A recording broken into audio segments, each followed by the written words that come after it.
30 yaşında İslamı qəbul etdi. 36 yaşında isə vəfat etdi. Cəmi 6 il İslamı yaşadı. Vəfat etdikdə rəhman olan Allahın ərşi titrədi.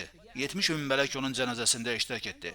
Vəfat əsnasında Cəbrail əleyhissalam Rəsulullahın yanına gəlib dedi: "Ölən bu salih bəndə kimdir? Səmanın qapıları ona açılıb, rəhmanın ərşi titrəyib." Rəsulullah çölə çıxdı. Bu sahabənin Səad ibn Muaz olduğu bildirdikdə buyurdu: "Gedin onun yanına." Cabir deyir: "Rəsullahla birlikdə yola düşdük. O qədər sürətlə yeriyirdi ki, ayaqqabılarımızın ipləri qırıldı. Əbalarımız yerə düşdü. Sahabələr bu sürətli yerişə təəccübləndilər. Rəsulullah dedi: "Mən qorxuram ki, mələklər bizdən əvvəl çatsın və Hanzalanı yuduqları kimi ona da qüsül versinlər." Evə çatdıqda gördük ki, vəfat edib. Əshabələr də onu yuyur.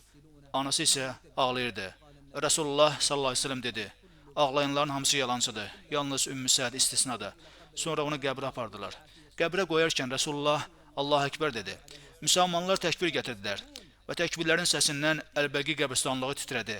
Rəsulullah buyurdu: "Qəbir yoldaşınızı sıxdı, möhkəm özünə çəkdi. Əgər kimsə qəbir sıxıntısından xilas olsaydı, bu Səd ibn Muaz olardı." Sonra Allah onun sıxıntısını aradan qaldırdı.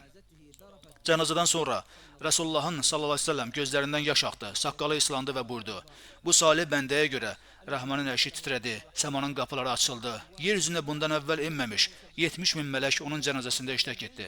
Lakin qəbir onu sıxdı, sonra buraxdı. Biz hara, Səd bin Muaz hara? Ey İslamda 40, 50, 60 il yaşayan müsəlmanlar, axirət üçün nə hazırladınız? Allahım, bizə onun imanı kimi iman, ixlası kimi ixlas, sənə Rəsuluna olan sevgisi kimi bir sevgi ver."